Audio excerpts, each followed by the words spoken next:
Hey everyone, my name is Tyler Oakley, and I am here at Universal Studios Hollywood for Halloween Horror Nights. And I'm so excited because I'm actually in Scare Base. This is where they do the makeup, the costumes for all of the attractions, and I am lucky enough to be turned into a walker from The Walking Dead. Plus, I get to hang out with John Murdy, who is the creative director of Universal Studios and of Halloween Horror Nights. Let's go.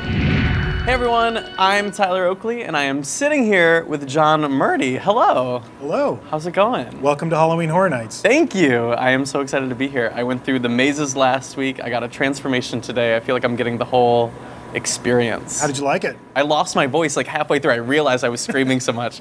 No exaggeration, like actually. I'm gonna be happy about that if that's okay. How dare you? That's all your fault.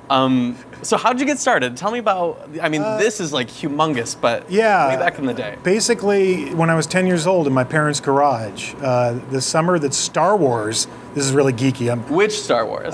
The original Star Wars, 1977. Okay. Summer that came out, I was 10 years old. And I did a Star Wars haunted house in my parents' garage. It became such a big hit that every year I'd go to my dad and go, hey, it's August 1st. You can't park in the garage till Halloween. We're gonna need this. We're gonna turn that into a Pit and the Pendulum scene. And it just got bigger and bigger and bigger. And the last year I did it at my parents' house, I was playing Norman Bates in the bathroom and I was jumping out of the shower and I had a real butcher knife. Incredible. And my dad looked at me with this horrific expression, and he was like, and he looked outside, and there was like hundreds of people lined up to go through his house, you know. That's and awesome. He looked at me and he goes, "We're gonna be sued. You have to stop. You have to stop." And that was the last. How old were you when you had the knife? I was 14. That's incredible. So clearly, your passion has been there from the start. Yeah. So I did my first. You're like, fine. Professional haunted house when I was 15. But then, you know, I was always a kid that was into the Universal monsters and the classic Universal, you know, horror movies like Dracula and Frankenstein and all that. So I would always come to Universal as a kid too, because that was the place you could meet the monsters. And eventually, when I graduated from college, I became a tour guide here. And I started. You are like the story, like the ascension of just like genuine childhood passion. Yeah, I mean, I literally do what I wanted to do when I was 10. That's awesome. And I started here as a tour guide, and eventually I worked my way into doing this. And that's so cool. I've been doing Horror Nights for 12 years now. So tell me, when you were growing up, what was your favorite, if you could work on any type of story, like a horror story or any like movie attraction, what was your dream? Well, my childhood hero was Alice Cooper, the rock singer, because he combined my two great passions when I was a kid, and still to this day, my two great passions, rock and roll and horror. Mm-hmm. And when I discovered Alice Cooper, I used to write letters to him as a kid and everything. Did he ever reply? I actually got an autographed picture back. I did. And, that's awesome. And years later, I ended up working with Alice for Halloween Horror Nights. We did 2 years. We did mazes together. So your dream, like, literally...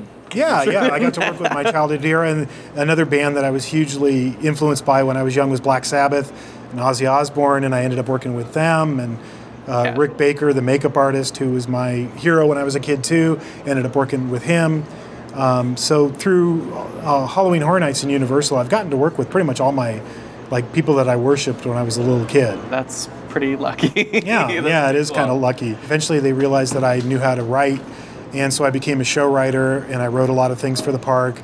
And then I headed up the reinvention of the studio tour in 2000 when we added all the monitors to the tram and redesigned the whole studio tour. Did all that stuff with all the different hosts of the tour, most recently with Jimmy Fallon. And then I designed the Mummy ride here in Hollywood. Amazing. And right after I finished that, I got a call from the general manager at the park, who's since retired, and it was basically, do you want to come back to Hollywood and try to bring back Halloween Horror Nights? Because at the time, we hadn't done Halloween Horror Nights in several years. And when was that? This was back in the early 2000s. Okay, because, I mean, I've lived in Hollywood now for 5 or 6 years, and it is such a staple of now Halloween. It wasn't back then. And that was all you. Yeah. Well, it was the team of people that work on Halloween Horror Nights. Well, I mean, I think it's the passion that you bring to it. You clearly care. You love, the absolutely. Halloween spirit. Everybody who works on this event is like that. Yeah. Every single performer is like that. I mean, I'm lucky. I have, there's probably 200 or 300 performers every year that come back, and there's some that have been doing it as long as I've been doing it, so that's 12 years.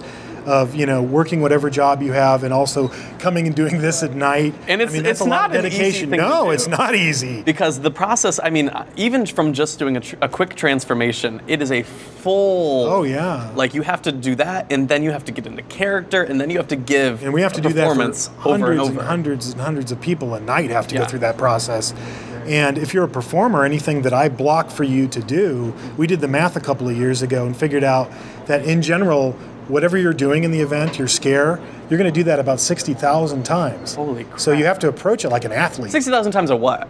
60,000 times through the run of the event. Wow. If you're doing a scene, like for example, there's a scene in The Shining where the Jack Nicholson character is behind the door and he's got to make it look like the axe is chopping through the door. He's got to do it in sync with my audio. Right. And the girl playing Wendy Torrance on the other side has got to be miming to that action, lip syncing to every single scream, every single beat. He's got to stick his head through the door and say, "Here's Johnny," to my track.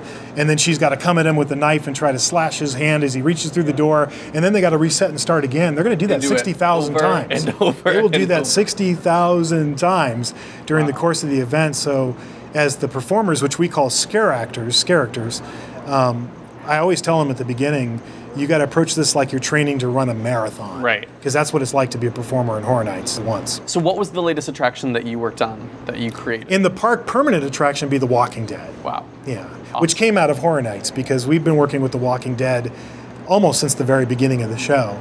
And so then is we Horror did Nights 4 mazes and now we did the permanent attraction. Is Horror Nights kind of like an audition place? In that way it was, yeah, it very much was, because having a permanent attraction like The Walking Dead year-round in a park is very unusual. There's not a lot of parks that have something that intense. But when you have a fandom like The Walking Dead has, that's where it makes it all possible. I mean, the demand is there, it makes sense. Well, I mean, Walking Dead routinely was beating football, you know, on Sunday nights in the ratings.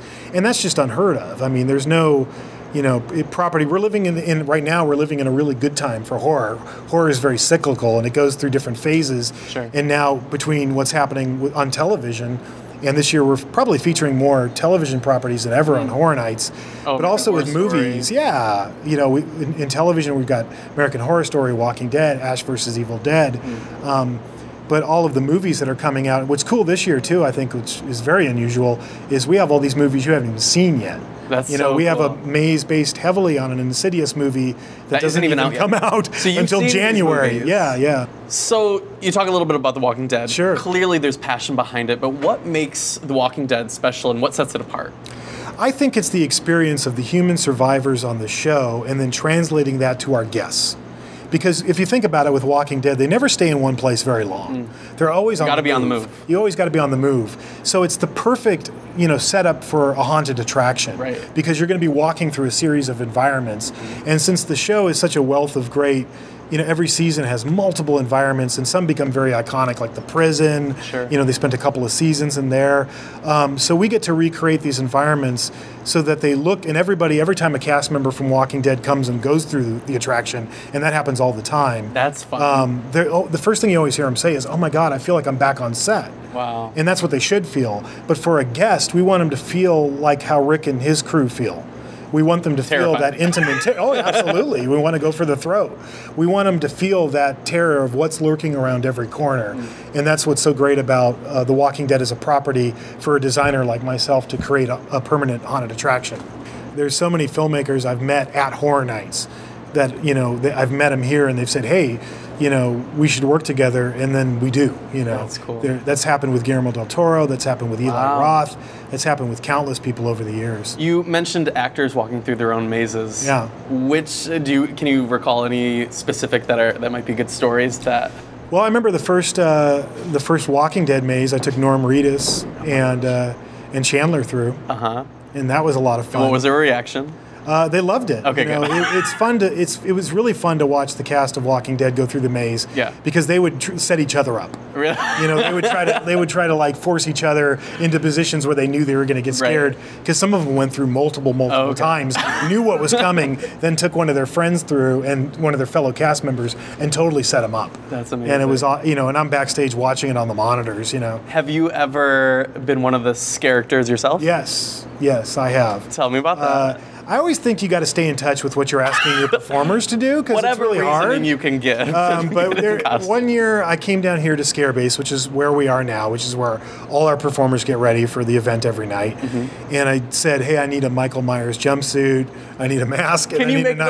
Can you make those that you can just come in here and get? Yeah, sure. Yeah, nice. That's what I did when I was 10. So you always got to stay in touch with that side of you, and you also have to stay in touch with what you're asking your performers to do 1,000 times to find them all. Right, and I feel like, you know, a lot of people can make mazes, a lot of people can, you know, create these things that might be appreciation of shows like this or movies like this, but that is surely what sets Universal Hollywood Horror Nights That's what we shoot for. I mean, we aim for the uber fan in every single maze or haunted attraction that we do. We want to make sure all the details are there, so that if you're going through Ash versus Evil Dead, you know, you're seeing the Necronomicon in the background, you know, you're seeing all of those things that every fan of that show knows. And the same is true of every property. We want to hit all those details, because if we get it right for the uber fan, you know, everybody else will dig it. Right. And I feel like that gives it so much walkthrough value the second time. Yeah, it gives it like a street cred, you know. Well, thank you so much, not just for this, but also for creating something that we get to enjoy, and I'm sure you get to enjoy every single night. Absolutely. Well, thank you. Thanks for being here, and thanks for coming to Horror Nights. Of course. Thank you guys so much for watching. If you like this video, be sure to give it a thumbs up and subscribe. Plus, if you want to see my full transformation into a walker from AMC's The Walking Dead, the link to that will be in the description.